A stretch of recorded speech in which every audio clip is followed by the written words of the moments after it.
Hi అండి, welcome back to PC creations. ఈరోజు recipe వచ్చేసి టమాటా రైస్ ఇంట్లో ఈజీగా రెస్టారెంట్ స్టైల్లో ఎలా చేయాలో చూపిపోతున్నాను. చాలా సింపుల్గా లంచ్ బాక్స్లోకైనా ఉదయాన్నే ప్రిపేర్ చేసేసుకోవచ్చు. చాలా ఈజీగా అయిపోతుంది. నేనైతే ఇక్కడ రైస్ కుక్కర్లో చేశాను. నార్మల్గా అయినా చేసుకోవచ్చు, లేదా మామూలు ప్రెషర్ కుక్కర్లో అయినా చేసుకోవచ్చు. దానికోసం అయితే ముందుగా నేను ఒక బండిని అయితే పెట్టుకున్నాను మసాలా కోసం అయితే.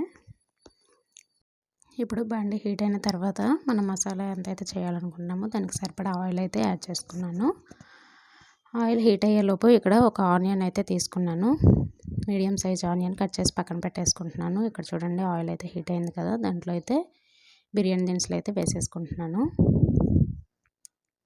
బిర్యానీ దినుసులన్నీ మీ దగ్గర ఏమేమి ఉన్నావో అవి అయితే వేసుకోవచ్చు. నేనైతే 2 బిర్యానీ ఆకులు, షాజీరా కొంచెం ఎక్కువ యాడ్ చేసుకుంటున్నాను. ఇంకా మిగతా ఉంటాయి కదా, ఉన్న వరకు వేసుకున్నాను అనమాట. ఇలాచి, చెక్క, మొగ్గ, లవంగ మొగ్గలు అవన్నీ. కొద్దిగా జీలకర్ర కూడా యాడ్ చేసుకున్నాను షాజీరాతో పాటు. చూడండి, ఇప్పుడు ఇవి బాగా ఫ్రై చేసుకోవాలి. ఇవి ఫ్రై అయిన తర్వాత ముందుగా కట్ చేసి పెట్టుకున్నాం కదా ఆనియన్ అయితే వేసుకుంటున్నాను. ఇప్పుడు దీన్ని కూడా బాగా ఫ్రై చేసుకోవాలి. ఈ ఉల్లిపాయను కూడా, ఉల్లిపాయ ఎక్కువ వేసుకున్నా బాగానే ఉంటుంది టేస్ట్. నేనైతే మీడియం సైజ్ది ఒకటైతే వేసాను. నేను కొంచెమే చేస్తున్నాను, ఒక గ్లాస్ రైస్కి సరిపడా చేసుకుంటున్నాను. అందుకని ఒక ఉల్లిపాయ మాత్రమే వేసాను. చాలా ఈజీగా చేసేసుకోవచ్చు. ప్రెషర్ కుక్కర్లో అయినా నార్మల్గా అయినా చేసుకోవచ్చు. ఇప్పుడు ఇక్కడ ఉల్లిపాయ ఫ్రై అయ్యేలోపు అయితే ఇక్కడ 3 టమాటాలు అయితే తీసుకున్నాను. చూసారు కదా, వాటిని అయితే ఇలాగ ముక్కలు కట్ చేసి పేస్ట్ చేసి రెడీగా పక్కన పెట్టుకుంటున్నాను. చూడండి, ఇక్కడ ఇది ఫ్రై చేసుకుంటూ దాన్ని అయితే పేస్ట్ చేసుకున్నాను అనమాట. పేస్ట్ అయితే రెడీ అయింది, పక్కన పెట్టేస్తాను. చూపిస్తాను ఇప్పుడు. ఇక్కడ మధ్య మధ్యలో కలుపుకుంటూ ఉండాలి ఉల్లిపాయలు, లేదంటే ఒక సైడ్ ఫ్రై అవుతాయి, ఇంకో సైడ్ అంతే ఉండిపోతాయి కదా. అందుకని చెప్పేసి చూసారు కదా, ఇలాగ పేస్ట్ చేసి మరీ మెత్తగా కాకుండా కొంచెం తొలకలుగా అయితే చేసుకున్నాను. ఎందుకంటే టమాటా రైస్లో టమాటా ముక్కలు అనేవి అక్కడక్కడ కనిపించాలి కదా, అందుకని చెప్పేసి. ఇప్పుడు ఉల్లిపాయ కొంచెం ఫ్రై అయిన తర్వాత 1 స్పూన్ అల్లం వెల్లుల్లి పేస్ట్ అయితే వేసుకొని బాగా కలుపుకోవాలి. ఇప్పుడు దాన్ని కూడా పచ్చివాసన పోయే వరకు బాగా ఫ్రై చేసుకోవాలి. చూడండి, ఇంట్లో కూరగాయలు ఏమీ లేవు, ఏం చేయాలి అని ఆలోచిస్తూ ఉన్నప్పుడు ఇలాగైతే చేసేసుకోవచ్చు అనమాట.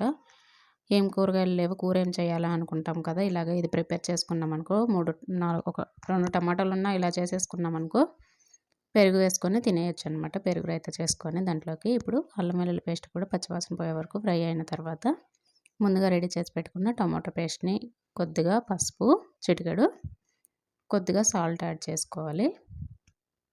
చిటికెడు యాడ్ చేసుకున్నాను, టేస్ట్కి సరిపడా కాదు.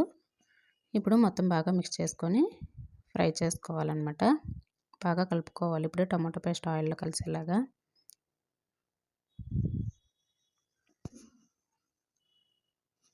ఇప్పుడు బాగా కలిపేసుకున్న తర్వాత మూత అయితే పెట్టేసుకుంటున్నాను. ఎందుకంటే టమాటో పేస్ట్ అనేది బాగా ఫ్రై అవ్వాలి కదా. అది రెడీ అయ్యేలోపు ఇక్కడ 1 గ్లాస్ బాస్మతి రైస్ అయితే తీసుకున్నాను. నార్మల్ రైస్తో అయినా చేసుకోవచ్చు, ఈజీగా బాగానే ఉంటుంది. ఇక్కడ చూడండి, వీటిని అయితే కడిగి పక్కన పెట్టేసుకున్నాను. వీటిని రైస్ కుక్కర్లో పెట్టుకుంటున్నాను కదా, నేను రైస్ కుక్కర్లో అయితే చేస్తున్నాను కదా టమాటా రైసు. అందుకని చెప్పేసి రైస్ కుక్కర్లో అయితే పెట్టుకుంటున్నాను. 1 గ్లాస్ వేసాను కదా, 1 గ్లాస్కి 2 గ్లాసులు వాటర్ అయితే వేసి పెట్టేసుకుంటున్నాను. అక్కడ అది రెడీ అయ్యేలోపు ఇక్కడ రైస్ అనేది హీట్ అవుతుంది కదా, అందుకని చెప్పేసి స్విచ్ చేసేసి పెట్టేశాను. ఇక్కడ మసాలా అయితే రెడీ అవుతుంది. చూడండి, మళ్ళీ ఒకసారి మూత తీసి కలుపుకుందాము. ఇప్పుడు ఆయిల్ అంతా పైకి వచ్చింది, చూసారు కదా, టమాటో పేస్ట్ అనేది కొంచెం రెడీ అయినట్టు. ఇప్పుడు మొత్తం ఒకసారి బాగా మిక్స్ చేసేసి టేస్ట్కి సరిపడా సాల్టు, కొంచెం కారం, టేస్ట్కి సరిపడా కారం వేసుకోవాలి. పచ్చిమిర్చి వేయలేదు కదా, కారం అయితేనే టేస్ట్ బాగుంటుందన్నమాట పచ్చిమిర్చి కన్నా కూడా టమాటా రైస్లో. కొద్దిగా గరం మసాలా, కొద్దిగా ధనియాల పొడి, ఇవి మొత్తం వేసేసుకొని బాగా కలుపుకోవాలి. ఇప్పుడు బాగా ఫ్రై చేసుకోవాలి దీన్ని అయితే, పచ్చివాసన లేకుండా. కారం అనేది పొడి కూడా వేసాం కదా. దీంట్లో మెయిన్ ఇంగ్రీడియంట్స్ గరం మసాలా, ధనియాల పౌడర్ అనమాట.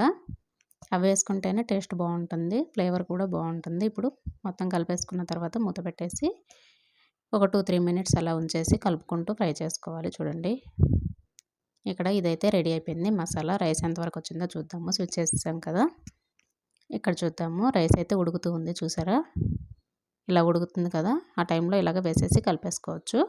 ముందే కాకుండా ఇలా ఉడికేటప్పుడు వేసామనుకో మసాలా అనేది బాగా కలుస్తూ ఉందన్నమాట. చూడండి, కలిపేసిన తర్వాత ఉడుకుతూ ఉంది కదా, ఇక్కడ కరెక్ట్గా 5 మినిట్స్ తర్వాత అయితే బటన్ పడిపోయింది చూడండి. రైస్ అయితే రెడీ అయిపోయింది. ఉడికేటప్పుడు వేసాం కదా, అందుకని బాగా కలిసిందనమాట. రైస్ బటన్ పడిపోయింది కదా, వెంటనే తీస్తే కొంచెం చెమ్మ అనేది ఉంటుంది కదా.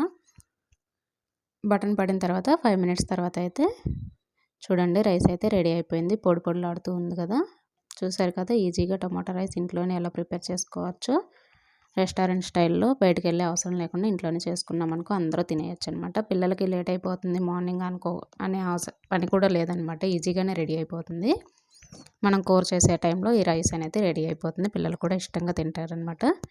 Thank you for watching. Video కానీ నచ్చితే లైక్, షేర్, కామెంట్ చేయండి. మన ఛానల్ ఎవరైనా ఫస్ట్ టైం చూస్తున్నట్లయితే సబ్స్క్రైబ్ చేసుకోవడం మర్చిపోవద్దు. ఇలాంటి మరిన్ని వీడియోస్ కోసం పక్కనే ఉన్న బెల్ సింబల్ని అయితే క్లిక్ చేసుకోండి, నోటిఫికేషన్స్ వస్తూ ఉంటాయి.